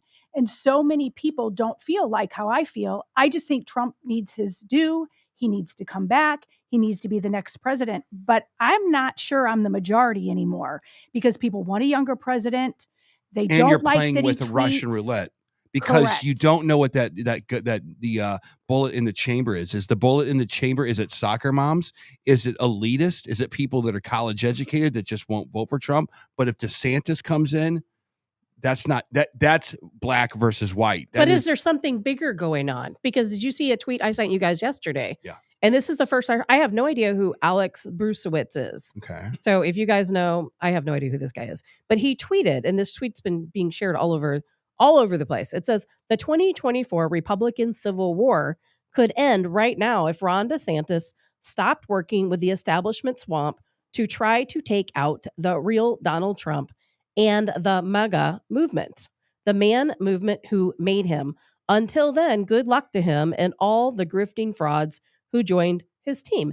And then Jack I know I can never say this guy's name right. Jack Posobiec. Yeah, I know. I was gonna try to help you. I know. Thank you for that. He said it's abundantly clear there are forces attempting to split MAGA right now. And so, is there something more to DeSantis jumping in all of a sudden? Yes. No matter what the outside groups are doing, you don't even need them to have this thought in your mind at night, Tabitha. I know you love Trump, but I know that I do love Trump, and I love smart. DeSantis. I know you're smart, and I know you're like, I love Trent Green, but don't you think Kurt Warner would be a better quarterback? Eric, but you didn't know it was only by chance. But you saw Kurt do it. I love I'm sorry, Trump. I gotta get water. I absolutely love Trump. I think, as Lizzie said, and as we've said many times on this show, or I have anyway, I absolutely think Trump was cheated out of his second term. I think he deserves to be able to serve that second term. I think that even though he is advanced in age, I still think he's a very intelligent guy. He has his wits about him. I think he will make a phenomenal president. We saw everything he accomplished when he was president for those 4 years. I think if we give him 4 more years, we will accomplish so much more. But I love DeSantis as well. From what I know about him, I'm starting to feel. Well, I'm starting to feel there's things that I don't know. But if he holds true to who he is, then in 2028, I would love to see DeSantis run, and I think he would win. I think he'd be a great president. But I really think that there are things out there that we don't know. Well, there is a big force trying to break up MAGA. Yeah. Yes, there is. I think Ron DeSantis is a great choice for 2028, and Trump's a great choice now. But you know what? Who is it that we don't see that's trying to ruin the reputation of both of them? That's what I think, is they're both going to be ruined in the media. And then who do we have next? A rhino?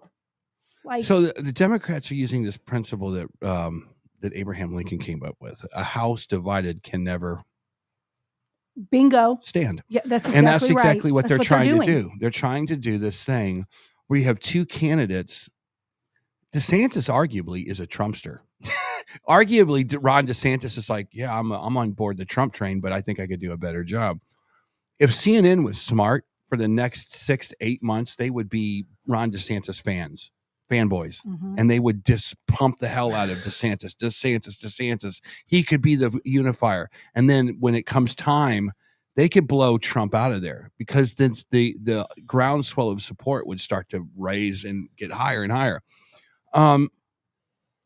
It's hard to square in my mind. How about we poll listeners? We can see comments if you're on Facebook or if you're on YouTube, some of the other platforms. Why don't you tell us, Trump or Rumble. DeSantis? That would be great. We've done that. DeSantis. But we've done that a couple different times. We have, already. but it's always good to see what people are thinking. If anything has changed, maybe. I don't think it's changed, but DeSantis poll numbers are consistently going up. Trump's are consistently kind of staying there and going down. I think Trump still has it. And Lizzie, I do think you are in the majority.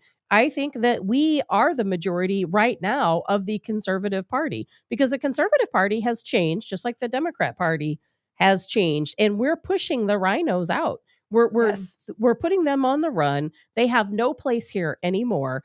And it really makes me wonder if it is, in fact, some forces trying to get DeSantis to run, to break up MAGA, to push Trump down. And that worries me. And if that's the case, I think we're all going to turn against DeSantis. Well, and if that is exactly right, because if that's the case, we're all smart enough to see this. DeSantis ruins his chance for 2028. That's what happens. And yesterday I saw a poll, I believe it was on Fox, that said DeSantis was up like 40 something, 42, and Trump was in the low 30s. That right there told me they were lying, because I don't believe a thing the media tells me. And I don't believe in polls. So I think Trump's still winning. Yeah, Lizzie, I've been following the national polling. The down the road, there's been like 6 down the middle, far left, far right, and about 80% of them have Donald Trump with a commanding lead. Still. Absolutely. But there's still time. You don't know. I mean, Trump is on the offensive. He is going after Ron DeSantis in such a way. I'll be curious to see how it goes because he has literally gone after him a couple times. And I think that the opportunity for this to end in a good way went out the window last week when Donald Trump was accusing him of being a groomer because of photos that we talked about on this show with Ron DeSantis and alcohol and young girls. And would he do that if there wasn't something to it? There is no way. I know you said that, but there is no way this ends nicely or in a kind way. As much as Republicans want it to, it's going to be a bloodbath. If and when, and there is no doubt in my mind, Ron DeSantis will be running for president. And that's why Sarah Palin is now coming out and saying it, because they all know behind the scenes, Ron is running, and he wouldn't be doing this national tours we talked about in the show on Monday. I think you're right. A pro-police tour in D.C., New York, and suburbs of Chicago. Exactly. Ron DeSantis will be running for president, and What it's do a you topic think? we jump on here occasionally. There's still too much to be determined. So what I was told the other day is that this is their theory, but it's like Trump comes from the background of a boxer. So here's how a boxing match works. The match is set up. I like this you analogy. You go and you do a PR thing. You take pictures. You have the gloves up in each other's face.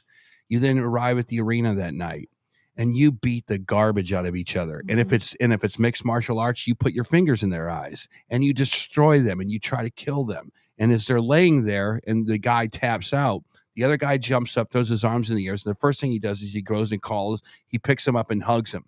That's how Trump thinks about taking on his opponents right there. Great analogy. It's how it is. But in the world of politics, soccer moms don't like to see blood blasting into the front row of any event. And that's kind of what happens in a Trump world of politics. They like to see decorum. They like to see a guy that knows how to kiss a baby. They like to be able to talk to the issues that they're involved with. And that's how the game of politics is usually played. Trump blows all that out of the water. And people, I think, in my opinion, they're sick of Biden. They're sick of the border stuff. They're sick of all of Biden's crap. But they still want to get back to a world where the leaders that they vote for, they wear nice suits, they smile, and they're charismatic. And that's where I am. Obama. You think they all want Obama back? They want him to look and talk like Obama. What she just said. What she just said. Yes, I think that I think a Republican Obama came out, he would do very well. Well, that would be, in a way, that would be DeSantis. That's DeSantis. Yeah, boom. That's the closest. Wow, thing. did we solve some problems on this show today? But here's the thing with DeSantis. Like I said, I like DeSantis. I don't think Trump would have come out and said what he did with that photo with DeSantis if there wasn't something to it. Because I will tell you what, DeSantis could sue him for libel or for defamation, and he's not. Not yet. I don't think that Trump, I think Trump is a smart enough business person to not put himself in that position if there wasn't something more to it. I think this was hey, DeSantis, I made you. I can break you. I know your secrets. And if you continue warning him to come after me, this is what I know. This is the tip of the iceberg, because we know everything there is to know about Trump. Every stone on Trump has been unturned. There is nothing to learn about him. DeSantis, whole new ballgame. There's a lot we don't know. But it also could be some desperate attempts. It could be from Donald J. Trump as well. You just have to look at the other side, that he sees the momentum gaining.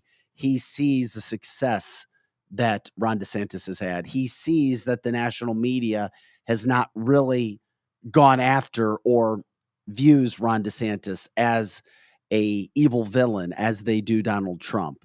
That's why I think you have to bring that up as well. It could be where maybe the Don goes, oh, this is my last chance. And now there's a young superstar rising through the ranks that could take away when I get my vindication for what I feel was cheating in an election. And a lot of us do. I think the only way DeSantis would win against Trump is if the Democrats, like they did for Eric Schmidt, the Democrats did not want Eric Greitens here in the state of Missouri to win for the U.S. Congress position. So Democrats came out and they voted for Schmidt to make sure Greitens didn't win. I didn't see that polling. Was that proven, or was that what you heard? I just didn't see it. I believe it was proven, but I'd have to go back and look.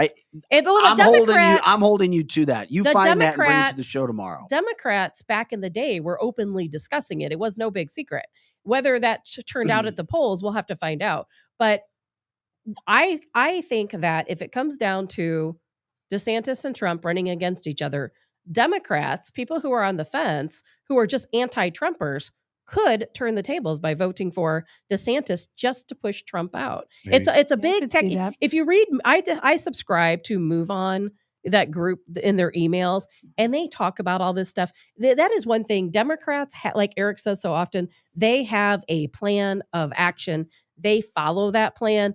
And I'll tell you what, they are devious folks. We as conservatives, we don't fight fire with fire. No. There's no conservative email going out to conservatives or Republicans across the country trying to come up with some kind of a plan to get Trump elected. We're not that together. Yeah, but the mentality, I don't know that. I think the country is ready to get back on track. They understand that we are in some serious jeopardy right now. And I do think, and I've been wrong a lot of times, but I think that the Republican nominee for president is going to win this thing in a landslide. I do. According to our chat line, it seems like most people think that Trump is being ruthless for a reason, because in the end, the truth of what he says comes out. And they think that DeSantis needs to just get out of Trump's way and wait till 2028. There's a lot of people that think that, and it doesn't make chat line mainly. Yeah, it doesn't make you a MAGA person. It makes you an analytical person. There's two ways to think about True. it. Again, you want the steamrollers to come out, because you cannot. The only person that can really take Trump on face to face is DeSantis. Nikki Haley can't. No, true. That Scott is very can't. True. No one else can. No one else can. They are polling at 2 to 4%. Who's the guy that just got in on Fox News last night? Varek. I can't remember his name. He's fantastic. He's super smart. Nobody knows who he is. Yeah, nobody knows who he is. And he has no chance. And then there's the second thought that says, like on our chat line, you got to sharpen the blades. You got to have if you want your knife to be sharp, you got to. It's steel on steel. The more that come against Trump is the bigger chance he wins. Because just like the last election, was there 17 against him or something? If there's only a few, then Ron DeSantis could pull away. But if there's a whole bunch dividing him, Trump wins hands down, landslide. The other issue with this whole situation that's going on is even Sarah Palin recognized and said publicly that Ron DeSantis is a great candidate. Yes, he is. So she's saying it. They all know it. They feel it. And they're like, well, but if you're a great candidate and people are already recognizing that you're a great, quote, great candidate, then why don't you want a great candidate now? And what's to say something won't happen in the next 4 or 5 years, which is why I have no issue with Ron DeSantis running for president. Terry makes the best a great ones point. should run. And if Ron is that good behind the scenes, he should run. Is it great for the party? Maybe, maybe not. You don't know. But he should run and go after. And I've been very, very, very, very, very positive about Donald Trump running. So why not go? The best should run. And that's where I stand. Ron should run. Well, run. Vic, and I think I'm going to come over there and knock you out of your chair. I hope. Please do it while everybody's on air. No, why not? It just look at your blood is right out of boiling. his chair. My blood's not boiling, but I can't agree As Jeff with says, you. it's called politics for a reason. That's true. It's true. You know what Terry says on here? Something that I hadn't even thought of, and and I know her. She's a real smart gal. She says that she thinks, just a feeling and gut feeling she has, that the two of them are playing a game and they're actually still on the same side. Oh, they're on the same Well, side. that would be interesting for sure. Well, I could tell you that it's possible. I can't see that happening because who's going to sign up and say, okay, you call me a groomer and show pictures of me with high school girls and alcohol. People who are smart. I'm all for that. I wouldn't think that would be the choice they would use, but I'll tell you what, it would be a smart plan. No, it wouldn't. It's would never be a smart plan. It's never smart to allow somebody to call you a groomer with pictures. I call of you Eric and all girls. kinds of things, but I still love him. But here's the deal. So if I was DeSantis's whatever advisor, I'd be like, dude, here's what we got to do. We're going to get on a plane. Yeah. What are we going to do? We're going to go to New York and we're going to have a rally about defund the police and how stupid it is. And then we're going to go to Chicago. And then we're going to go to Washington, D.C. We're going to make sure all the cameras are there. They're following us around. And they're going to think that we're going to announce our presidency. But we're not.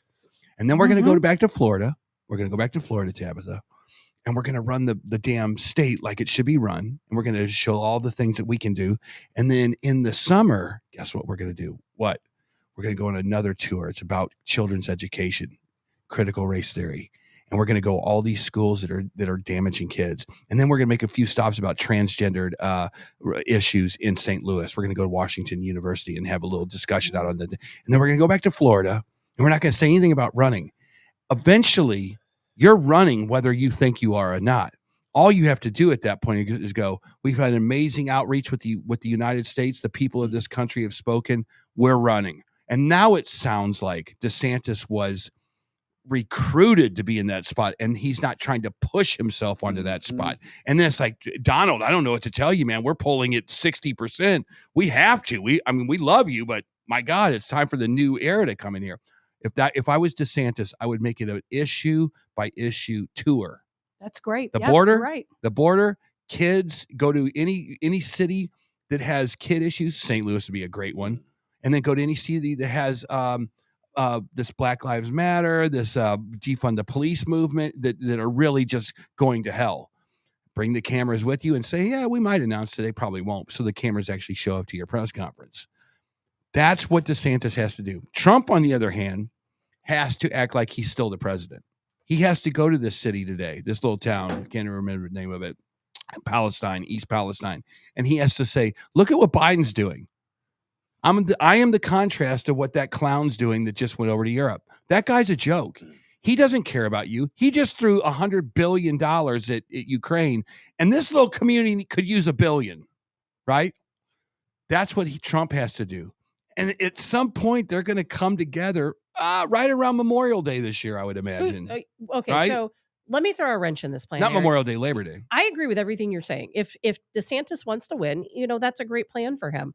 But here's my biggest concern with DeSantis potentially running. Why isn't he, and Scott brought this up on the comment line, he said he loves it, they need to work together, but why isn't DeSantis supporting Trump? Why isn't he raising Trump up to make sure Trump wins? Because he might be running. Because he's running. Because he might be running. Why would he running? I understand. I understand what you guys are saying. I am saying that if he's a true conservative, he truly supports America first, he truly supports everything Trump did for this country, then why doesn't he step back and say, hey, Trump, you've got this. You made me who I am. You have this. I'm going to full-heartedly support you. Because he might think like we think. And then in 2028, because he thinks like we think. Easy. He doesn't why like I don't the like tweets either. DeSantis right now. This is easy. Because if he thinks he's a great candidate and nothing's guaranteed 6 years from now. You do, or 7 years or 5 years, you do what you have to do right now. And at the same point in time, who's to say that Ron really thinks Donald Trump could win?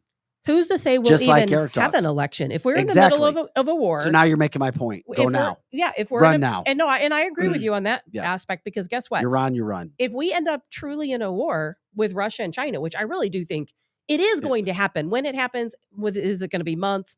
Is it going to be a year from now? It is going to happen. And when that happens, will we even have an election? Okay. Because during a time of war, you don't have to have an election. You have to be smart. They can postpone it. Think of it like this. Because it's part of the And then after Eric makes this point, we'll move on Think to of it the like this, Project Tab. Veritas. You're the coach of a football team or a baseball team. You have to make the right decision of who's going to win the game, not who you like. You might like Wainwright, but his shoulder is completely ripped apart. You might have to put that new guy in to start against the Cubs. I don't want to. I like Wainwright, and he's pissed off at me. But you know what? We got to win. So you have to make that decision based on that criteria and not the fact that you like what Trump did for you. I like Trump. The guy doesn't offend me on tweets. But when you go to other parts of the country, and I have been around the country in the last couple of years, and I've asked people, hey, what do you think of Trump? They're like, oh, hell no. What do you think of DeSantis? Yeah, I kind of like DeSantis. That's the consensus. Are you asking liberals? Not really. People that don't follow politics. Maybe that's it. The majority of conservatives are all for Trump. The majority. Most people don't know what they are. Convince me it's not the majority. Most people in this country Tabitha, don't even know there's what a lot they of are. conservatives that work in this building. I know most of them, and they're all Ron DeSantis. So and that's okay. It's kind of disrespectful to call, not like getting on you, but to call somebody, you're not a conservative if you don't want I never Donald said Trump. that. I never said that. What I said is the majority of conservatives do support Trump. Okay. We've seen the polling. You and I have talked about the polling. Yeah. I'm not saying that if you're a conservative, you have to support Trump. I have no issue with people who don't support Trump. It's one of those. But they're still conservatives, right? Absolutely so. Absolutely so. Yeah. Guys, we have another major topic we want to get into for about 15 minutes here. If you don't know what Project Veritas is, look it up. They have done some amazing work. Now, it's kind of scandalized journalism when you have secret cameras and going and doing, but some good things have been shown. James O'Keefe began it. James O'Keefe is now no longer with his organization, forced out by the organization that he began, forced out by the board that was put in place. And there are all kinds of rumors swirling around. Now, James O'Keefe said you need to know the truth, and apparently, or allegedly, I don't know if he's gotten it out on YouTube He did. yet. Did you watch the YouTube video? I haven't seen it, but I heard that that's where he had his response, saying that the organization was being invaded by at least one person who was, quote, woke. Yes. Where they showed up to an anti-war rally. Yeah. Where neo-Nazis were and protested with them.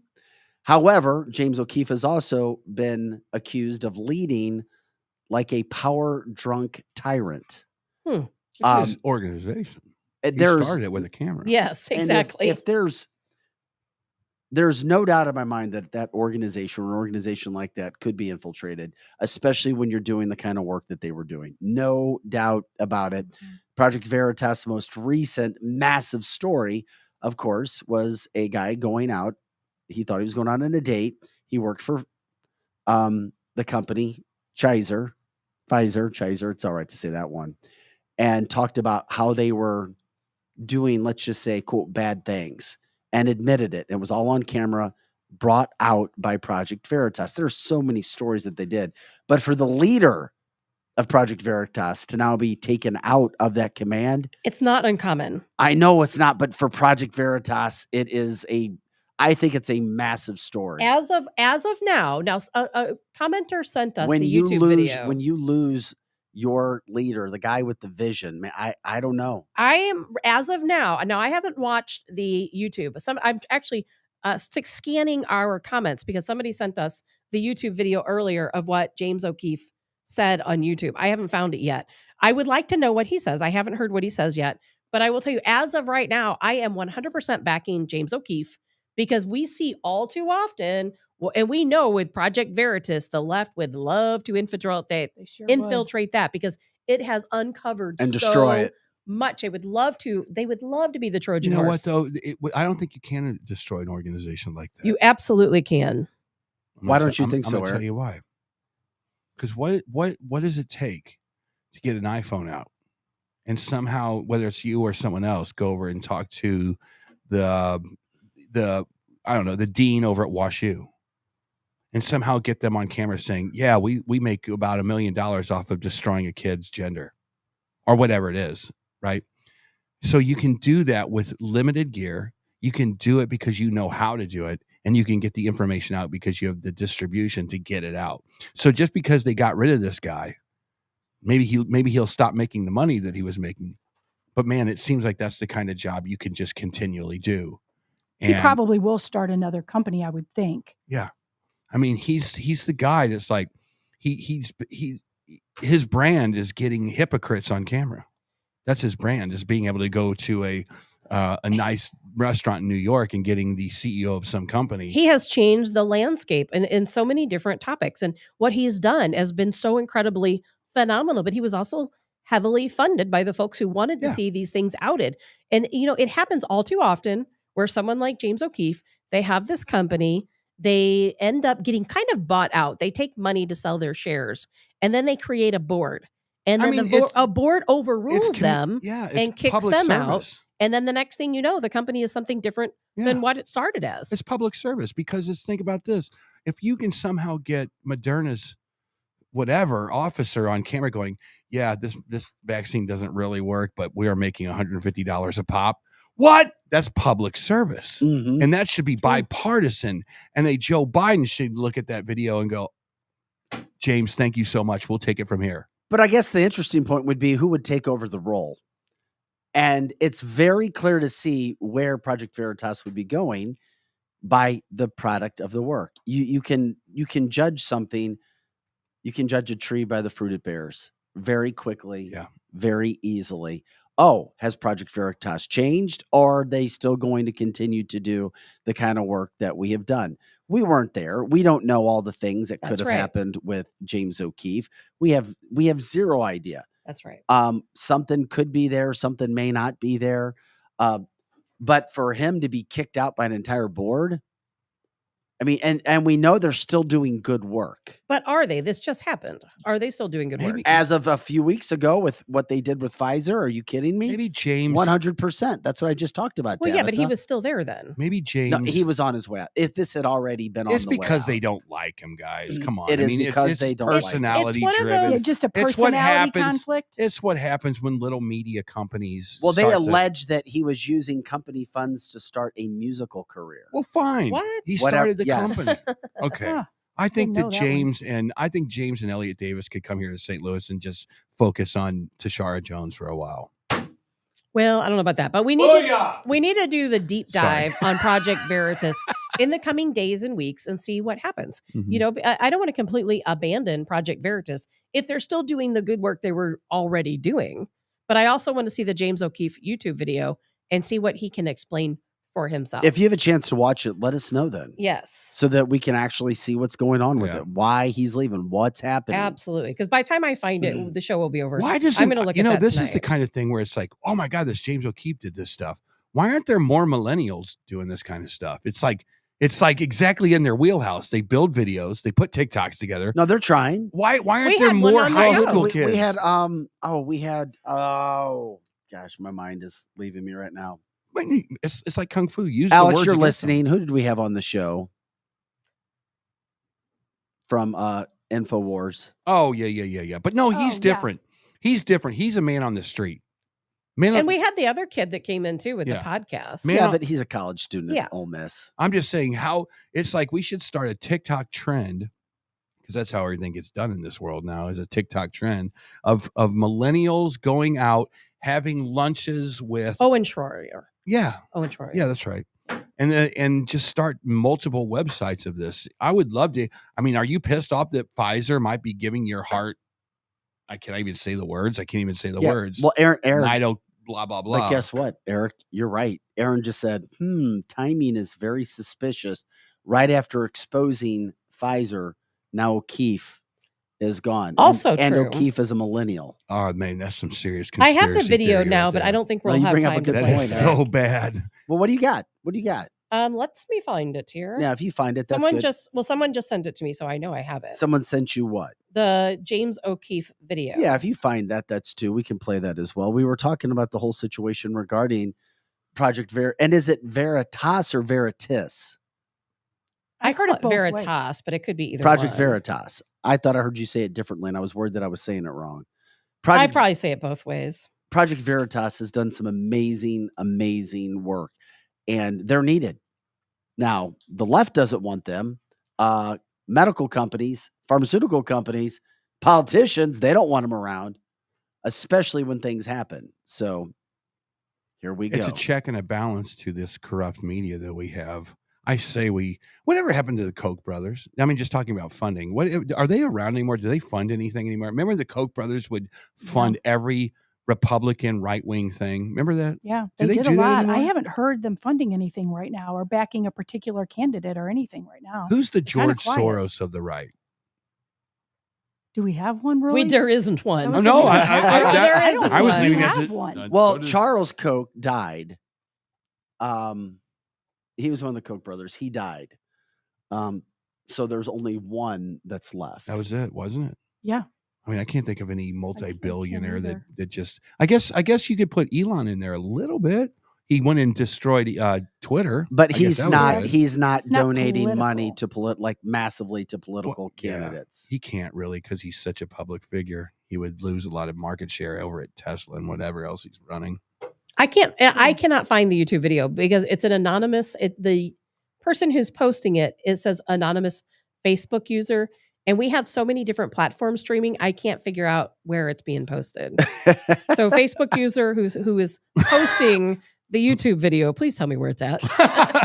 And who knows what that really is if they're not putting their name to it? You know what that could be? No, I think that happens sometimes. Like the video is shared to some of our individual Facebook pages, and when people comment on those individual platforms, they come up as just Facebook user without their name. Yeah. So it's somebody probably on Vic's page or my page, and I just don't know where. And Eric, not to burst a bubble from a Facebook user, says, "Guys, the Koch brothers, were neocon globalist. I've heard that too. Wake up.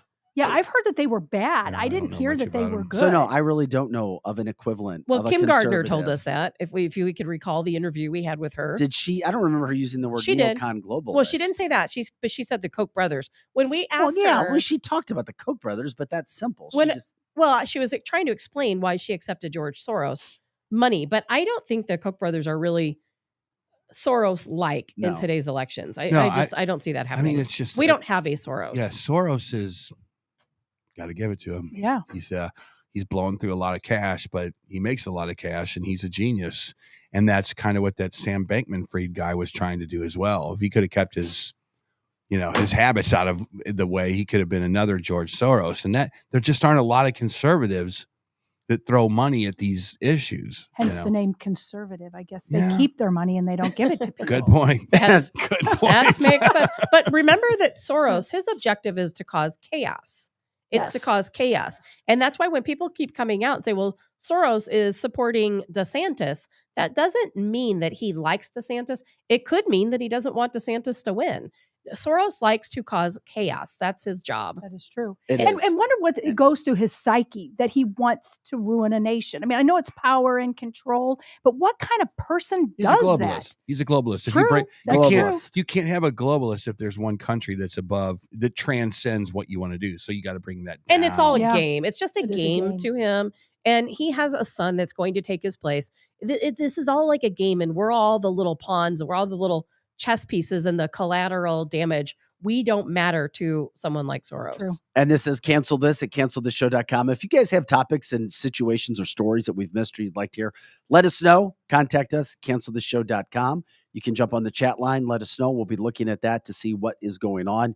We got a lot of talk tomorrow. We will be covering those stories. Who knows? Maybe Tabitha will find something out with the Project Veritas.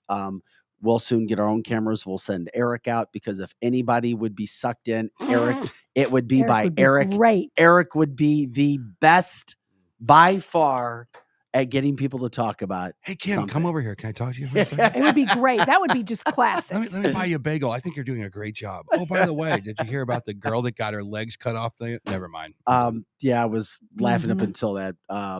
Tashara Jones, by the way, said that they're doing an investigation. Tashara Jones, a St. Louis mayor, with the Tennessee girl who's lost her legs because a man who should have been in prison was out of prison, driving without a license with no GPS monitoring system, and speeding, caused an accident. The second car hit the girl, took her legs.